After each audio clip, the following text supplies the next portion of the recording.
Graça e paz do Senhor Jesus. Irmãos, que bênção estar aqui nesta manhã, quando nós vamos meditar na palavra de Deus. E hoje é um domingo especial, porque relembramos aqui, celebramos a ceia do Senhor, onde nós somos desafiados, somos levados a repensar e a lembrar dos momentos ali onde Jesus passou pela morte e também pela ressurreição. Evento esse que é marcante na história da humanidade, que trouxe uma novidade de vida para cada um de nós.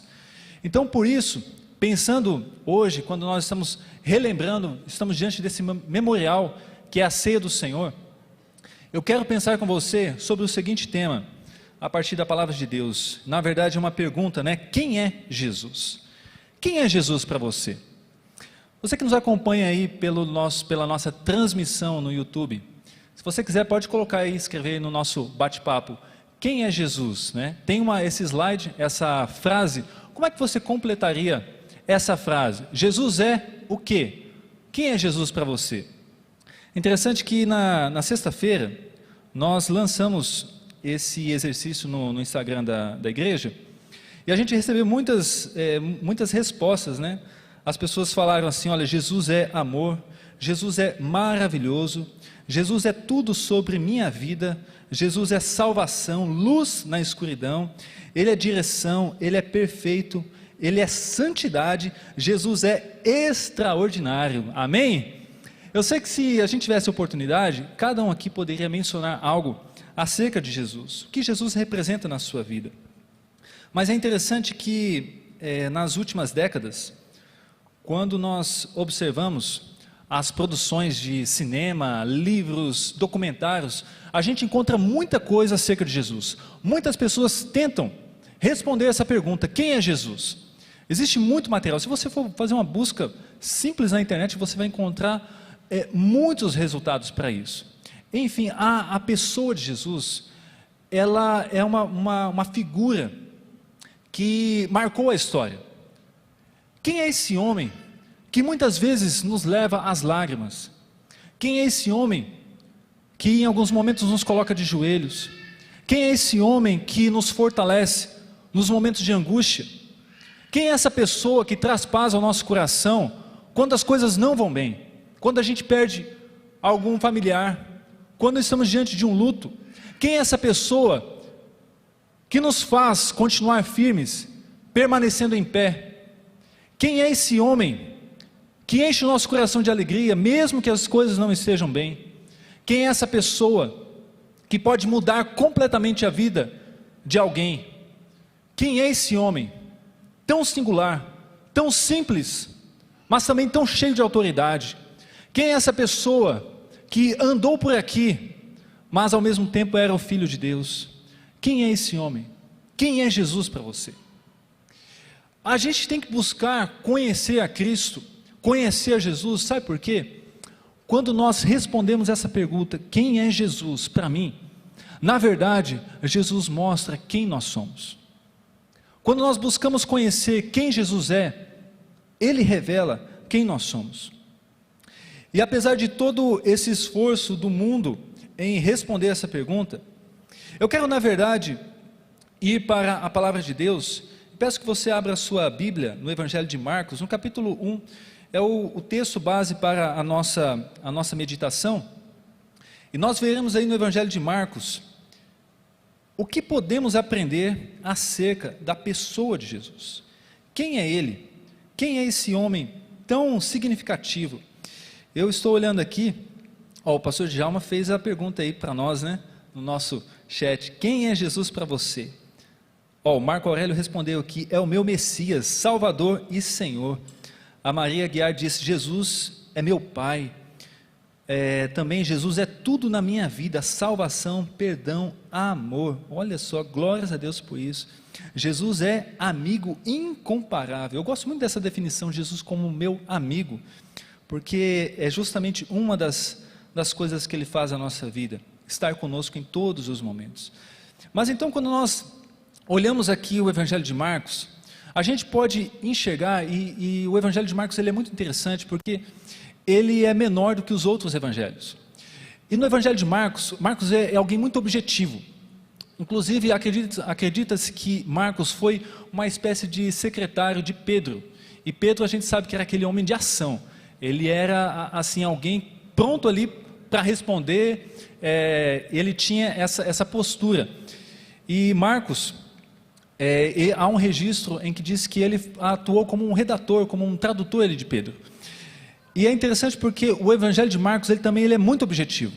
Jesus é visto em Marcos como um homem de ação. Tanto é que quando você começa a ler, no primeiro capítulo, não tem aquela história do aparecimento do anjo para Maria, da visitação ali, não tem José, não tem a estrela, não tem o nascimento de Jesus, não tem nada disso. Marcos já começa falando quem é Jesus, e quando ele apresenta Jesus, Jesus já está no batismo. Jesus já começa a pregar, a exercer o seu ministério. Mas o versículo 1, Marcos capítulo 1, versículo 1, diz o seguinte, acerca de quem é Jesus, da identidade de Jesus. O texto diz, princípio do Evangelho de Jesus Cristo, Filho de Deus. Aqui, a palavra de Deus nos ensina duas coisas muito importantes acerca da figura de Jesus. A primeira, ele menciona aqui que Jesus é o Cristo. E Cristo a gente sabe que é um termo que vem do grego, que significa uma figura real ungida. E a gente sabe que havia uma expectativa, naquela época, o povo estava debaixo da opressão de Roma, havia um dominador, eles não tinham a sua liberdade plena. E então, diante daquilo, eles tinham a esperança de que Deus enviaria um Salvador, um Messias, alguém que traria uma libertação daquele sistema opressor, a libertação de Roma. Mas os planos de Deus eram diferentes. Havia sim aquela opressão humana, mas Deus sabia que era mais importante libertar o povo de uma opressão maior, a opressão do pecado. Então Cristo, ele é colocado aqui como esse Messias, uma pessoa que viria não para ser mais um rei, mas para ser o rei que Israel precisava, o rei que eu e você precisamos. Não seria mais um rei como Davi, como Salomão, como alguém que assumiu o trono ali de Israel. Não, Jesus viria para ser o rei absoluto, pleno e total que eles precisavam. E o mesmo texto aqui diz que além de ser esse Cristo, esse Messias, essa figura ungida, o texto fala também que Jesus era o Filho de Deus. E quando nós observamos isso, a gente pode ter essa noção da total divindade de Jesus. O Filho de Deus. E o capítulo aqui, Marcos continua fazendo uma conexão lá com o livro de Isaías, e ele diz o seguinte, a partir do versículo 2, como está escrito na profecia de Isaías, eis que envio o meu mensageiro adiante de você, o qual preparará o seu caminho, voz do que clama no deserto, preparem o caminho do Senhor, endireitem as suas veredas.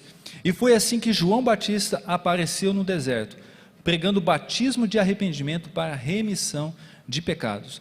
João Batista aqui é o cumprimento da profecia daquela voz que clama no deserto. E quando Marcos então coloca isso no seu registro, ele está conectando o seu escrito, o seu relato, com a profunda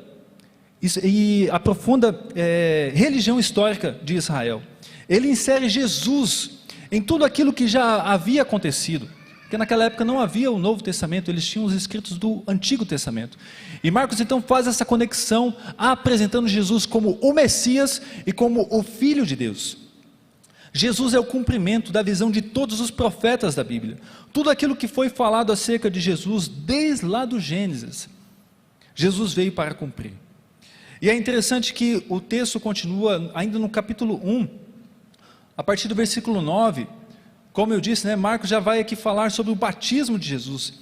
E o texto diz o seguinte, naquela ocasião, veio Jesus de Nazaré da Galiléia e foi batizado por João no Jordão. Assim que saiu da água, Jesus viu o céu se abrindo e o Espírito descendo como pomba sobre ele.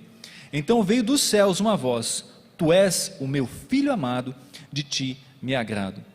É muito interessante esse acontecimento, porque não foi um simples batismo.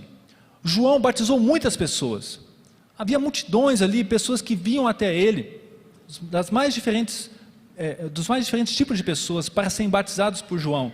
Mas então chega Jesus ali para ser batizado, e algo especial acontece. Quando Jesus então ele é batizado, o texto fala que quando ele ele se levantou da água, o Espírito Santo apareceu ali, descendo sobre ele como uma pomba. E além disso, uma outra manifestação foi a voz que se ouviu ali, dizendo: Tu és o meu filho amado, e de ti me agrado. Lembra que Marcos falou já no primeiro versículo que Jesus era o Filho de Deus? E aqui há esse acontecimento quando dos céus Deus fala: Tu és o meu filho amado, e em ti eu tenho muito prazer. Então a Bíblia deixa muito claro aqui a identidade de Jesus. Marcos ele é muito direto e objetivo. Ele fala: Jesus é o Cristo, o Messias, o ungido, aquele que veio para reinar. E além disso ele é o Filho de Deus. Mas Jesus, nós não podemos parar por aí, apenas analisar, apenas olhar quem é essa pessoa, porque Jesus veio para habitar entre nós, para cumprir uma missão e para comunicar uma mensagem. Jesus veio para trazer uma mensagem de salvação, uma mensagem de transformação para as nossas vidas. E então quando Jesus aparece, a primeira fala dele no Evangelho de Marcos, a partir do versículo 14, diz o seguinte: depois que João foi preso, Jesus foi para a Galileia pregando o Evangelho de Deus e dizendo: completou-se o tempo e o reino de Deus está próximo, arrependei-vos e crede no Evangelho. A primeira vez que nós ouvimos a voz de Jesus no Evangelho de Marcos, ele diz: arrependei-vos e crede no Evangelho. Aqui há duas ações para todos nós. Jesus nos chama a um arrependimento. E o que é arrepender-se? O que significa arrepender? Arrependimento tem a ideia de você dar uma meia volta, de você mudar de direção, de você mudar de atitude, afastar-se de algo. E é isso que Jesus traz para as nossas vidas. Ele quer que nós nos arrependamos, Ele quer que a gente mude de vida. Então aquela pessoa que ela tinha uma prática de mentira na sua vida, quando ela ouve esse chamado de Jesus, ela então abandona isso e busca uma vida de verdade, uma vida onde não haja mais falsidade. Quando uma pessoa que tinha os seus vícios, era presa em algum tipo de vício, e ela se encontra com Jesus, ela pode encontrar libertação de tudo isso. Quando alguém que era preso em angústias, não tinha paz no seu coração, não tinha alegria, quando ela se encontra com Jesus, ela pode então experimentar uma nova vida. E nós então passamos por esse processo, uma chamada de arrependimento, uma chamada onde Deus nos desafia, Jesus nos chama: olha, abandone tudo aquilo que eu não quero para a sua vida, e me siga, para que você tenha uma novidade dentro do seu coração. Então, esse arrependimento, ele requer uma transformação, um novo posicionamento, mas Jesus, aqui diz que a mensagem dele, ele falou: arrependei-vos, mas há uma segunda ação: creia no Evangelho. E é muito interessante isso, porque o Evangelho, essa palavra significa boas novas. Boas novas, novas que trazem alegria. Na época de Marcos, esse termo ele era utilizado em outras situações, mas sabe em qual situação ele era usado? Não era para uma notícia comum, não era para aquilo que acontecia todo dia, algo normal no cotidiano das pessoas. Quando alguém falava: olha, surgiu uma boa nova, era porque ali estava uma notícia extraordinária, uma notícia que traía uma mudança, que traía impacto na vida das pessoas. Então quando Marcos fala aqui acerca dessa mensagem de Jesus, dessa pregação, quando Jesus fala: arrependei-vos e creiam no Evangelho, Ele nos chama a acreditar nas boas novas, numa notícia diferente, numa notícia de impacto. E qual era essa notícia? E é muito interessante quando nós olhamos para o cristianismo. Irmãos, cristianismo é essencialmente boas novas, essa boa notícia que Cristo trouxe para nós. Eu quero dizer a você que cristianismo não é um conselho, um bom conselho. Jesus não veio trazer um bom conselho para a sua vida. Às vezes a gente busca bons conselhos, né? Eu quero mudar a minha alimentação. Aí você busca um bom conselho com alguém da área, aquela pessoa pode te direcionar, te falar: olha, faça isso, mude aquilo, faça o seu cardápio dessa forma. tire determinada alimentação, ou talvez você queira, eu preciso melhorar as minhas finanças, aí você busca conselho com alguém da área, uma assessoria, mas cristianismo não é um bom conselho para as nossas vidas. Cristianismo é algo essencial para todos nós. E sabe, o cristianismo, a obra de Cristo, diz o seguinte: isso é o que foi feito na história. Foi assim que Jesus viveu e morreu para que eu e você tivéssemos acesso a Deus. O evangelho não está no fato de que você tenha acesso a Deus com base em algo que você tenha feito ou deixado de fazer, mas com base naquilo que Jesus fez por você na história.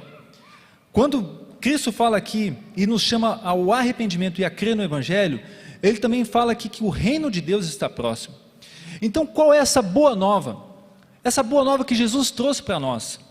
Ele fala aqui sobre esse evangelho do reino de Deus, essas boas novas do reino de Deus. E aí eu quero voltar então com você, eu preciso fazer essa viagem no tempo, e nós voltamos lá para Gênesis, no capítulo 1 e 2, o que aconteceu ali? Ali é o relato, na palavra de Deus, sobre a criação do mundo. Nós então vemos ali Deus criando todas as coisas, formando um mundo perfeito, um ambiente maravilhoso, um jardim. Ele então cria os animais, cria tudo o que precisava. Ele cria o homem, a mulher, e os coloca ali. Havia um ambiente perfeito, tudo no seu mais perfeito equilíbrio. E sabe por que existia esse ambiente? Porque Deus era o rei. Em Gênesis 1 e 2, Deus era o rei do ser humano. Mas então, chegamos a Gênesis 3, e sabe o que aconteceu?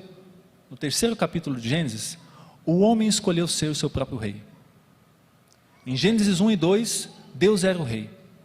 Em Gênesis 3, o homem falou: eu não preciso mais de Deus, eu posso ser o meu próprio rei. Então, o homem tira Deus do centro, acha que tem poder, acha que pode conduzir a sua própria vida, e aquilo então que Deus havia feito para ser perfeito, tudo aquilo entra em desequilíbrio, por causa da desobediência e do pecado do homem, e a partir dali, tudo mais é afetado, tudo. E é por isso que quando nós decidimos ser o rei das nossas vidas, tudo mais se desintegra, seja psicologicamente, socialmente, espiritualmente ou fisicamente, tudo vai sofrer, porque Deus não nos fez para ser assim. Deus não nos criou para sermos reis de nós mesmos. Deus nos criou para que Ele seja o rei, para que eu e você possamos amá-lo e servi-lo. Essa é a dinâmica de Deus. E quando eu observo, eu estava preparando, refletindo nessa palavra, eu comecei a olhar o momento que nós estamos passando, todo esse cenário de pandemia. E sabe o que eu penso, irmãos? É que toda essa situação mundial, ela tem revelado, na verdade, que nós somos fracos, nós somos dependentes, e nós somos incapazes de nos governar. Muitas vezes há discursos que querem nos elevar, né? Querem nos fazer poderosos, mas nós nunca podemos esquecer de que não fomos criados para sermos autossuficientes, porque sem Deus a nossa vida sempre será incompleta. E a palavra de Cristo, a mensagem dele foi justamente essa: olha, arrependam-se, creiam no evangelho, porque eu tenho um novo reinado para vocês. E Jesus, irmãos, ele veio justamente trazer isso, restauração para a nossa vida. Mas sabe, quando nós observamos tudo isso, o que a Bíblia nos mostra, o que a Bíblia nos revela acerca da pessoa de Jesus, como eu disse, Marcos apresenta Jesus como um homem de ação, e a gente tem que responder essa palavra, a gente tem que responder a toda essa mensagem de Jesus. Irmãos, Jesus, Ele é o Rei, e Ele nos chama apenas para uma coisa, para nós seguirmos a Ele. O desafio para mim e para você, todos os dias, é seguir a Jesus.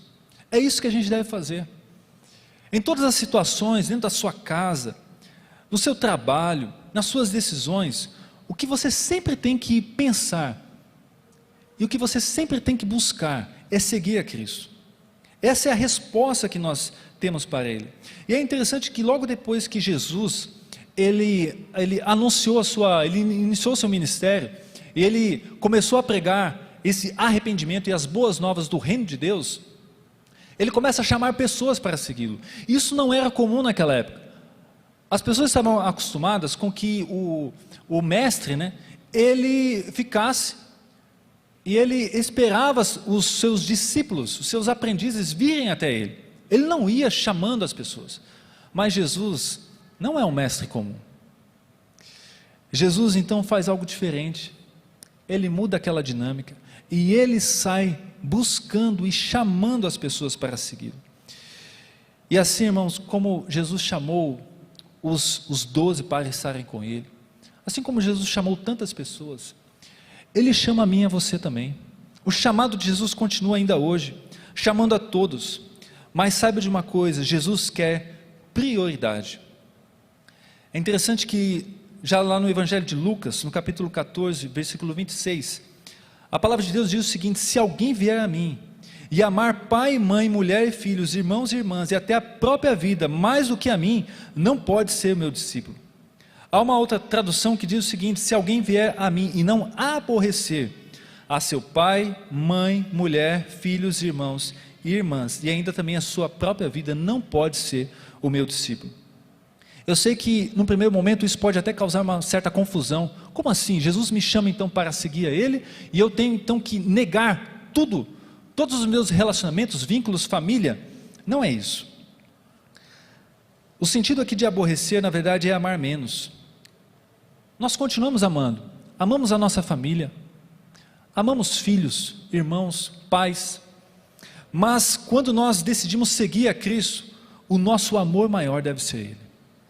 Seguir a Jesus significa colocar Ele acima de todos os demais vínculos da nossa vida, e fazer dele o centro do nosso viver. O que nós acabamos de cantar? Que Jesus deve ser o centro da nossa vida. E esse é o chamado de Jesus, quando Ele nos chama para segui-lo. Na verdade, nós devemos sim responder esse chamado, aceitar esse desafio, seguir a Ele, mas sabendo que nós não podemos colocar condições. Eu não posso escolher seguir a Jesus e falar: Jesus, eu vou te seguir, seja o rei da minha vida, mas apenas se tudo correr bem na minha família.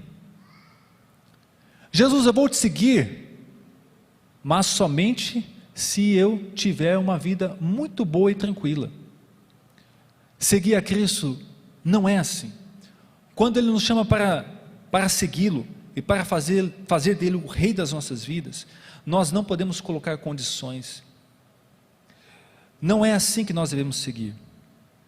O Evangelho, irmãos, ele constitui em uma coisa: em seguir um rei. E eu acho muito interessante que Jesus, Ele lança para nós esse desafio, mas Ele mesmo foi o exemplo. Quando Jesus, lembra que já no início lá do seu ministério, Jesus chamou homens para segui-lo? Jesus então, em certo momento, eu quero mencionar um desses chamados, mas Jesus chegou certo dia e passou por Tiago e João. Tiago e João trabalhavam junto com o seu pai, e eles tinham, vamos dizer ali, uma empresa, né? Um negócio de pescaria. E Jesus passa por eles e chama Tiago e João para segui-lo. Então a Bíblia fala que esses dois homens deixaram o pai no barco e seguiram a Jesus. Mas é interessante que Jesus, eu falei que Ele é o nosso exemplo, porque quando Ele chamou Tiago e João para deixarem o pai no barco, Ele mesmo já tinha deixado o trono do Pai. Jesus sabe o que é ser obediente. Jesus é o nosso exemplo de submissão e de amor a Deus. Quando Jesus nos chama para segui-lo incondicionalmente, é porque Ele já deu o exemplo para nós. E eu quero terminar essa palavra com uma pergunta: qual é a sua resposta à mensagem de Jesus? O que você vai responder para esse homem tão diferente? O que você vai responder para o Filho de Deus? Porque essa não é uma história para nós olharmos, observarmos, nos emocionar e continuarmos a vida do mesmo jeito. Não, a mensagem de Jesus, ela veio para nos mudar, para nos transformar, para te fazer melhor. para elevar a sua vida. Mas o que Jesus espera de nós, em primeiro lugar, é arrependimento e depois obediência. Obediência incondicional. O título dessa pregação é Quem é Jesus? Mas não basta a gente apenas responder essa pergunta. Nós devemos viver a resposta de que Jesus é o Messias e o Filho de Deus. Eu quero orar com você nesse momento e logo depois nós vamos cantar mais um cântico que também vai nos fazer repensar e refletir nessa verdade de Jesus como o Cordeiro de Deus, como aquele que é santo, aquele que é incomparável. Mas eu quero orar e colocar as nossas vidas diante do Senhor, porque eu sei que nem sempre é fácil seguir a Jesus. Nem sempre é fácil abrir mão dos nossos desejos, das nossas vontades. É um desafio. Seguir a Jesus nunca foi e nunca será fácil, mas é o melhor caminho. Eu digo a você que vale a pena. Jesus é tão poderoso porque quando nós olhamos a história,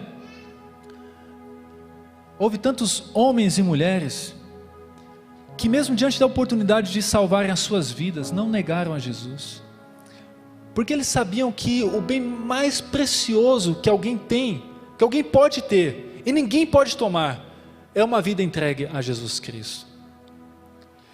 Eu trago essa palavra e essa mensagem, para que isso traga esperança ao seu coração, e fortaleça a sua vida, para que nenhuma luta, nenhuma dificuldade, nenhuma notícia ruim possa apagar o brilho das boas novas do nosso coração. Eu não sei como é que será a sua semana. Talvez agora, nessa semana, você receba alguma notícia ruim. Mas se lembre da boa nova que Jesus tem para a sua vida. Nesses dias, como nós temos ouvido de pessoas que morreram de maneira tão rápida e inesperada. Mas precisamos continuar colocando a nossa esperança no Senhor. Essa pandemia tem mostrado que nós podemos fazer planos, mas às vezes as situações, elas confundem completamente os nossos planos. Mas a nossa esperança continua no Rei. Ele continua reinando. Feche seus olhos e vamos orar. Apresente a sua vida diante do Senhor. Aquilo que Deus falou com você nessa palavra, coloque diante dele as suas lutas, talvez algo que você precisa mudar, uma ação, algo, uma prática na sua vida que você precisa se arrepender. Peça ajuda a Ele, peça ajuda a Ele para mudar o seu coração e a sua vida. Senhor, nós estamos aqui, Pai, unidos como igreja, estamos aqui pelo nome de Jesus. Há pessoas que nos acompanham pela internet e também nos acompanham por causa do nome de Jesus. Estamos aqui celebrando, louvando, celebramos a ceia, tudo isso por causa do nome de Jesus. Mas Deus, eu sei que o Senhor não nos chama apenas para contemplar uma bela história. O Senhor nos chama, Deus, a uma vida de rendição, de entrega total, de obediência. Uma vida onde nós seremos transformados segundo a Tua vontade. Ó Deus, eu apresento a vida de cada um dos meus irmãos, aqueles também que nos assistem online, aqueles que irão, Deus, assistir essa palavra futuramente. Senhor, seja o Rei das nossas vidas. Abrimos mão de toda a intenção nossa de governar a nós mesmos. Abrimos mão do controle das nossas vidas, para que o Senhor assuma o trono, para que o Senhor seja o centro do nosso viver. Ó Deus amado, não há outro modo de vida. Queremos Te seguir de maneira incondicional, queremos Te seguir em profunda obediência e humildade, sabendo que o Senhor é o nosso exemplo, exemplo de entrega, exemplo de obediência, exemplo de rendição. Ó Deus, transforma as nossas vidas. Nós precisamos.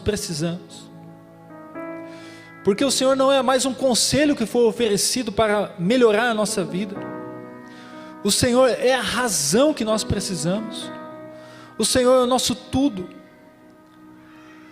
Ó Deus, opera em nós, Pai.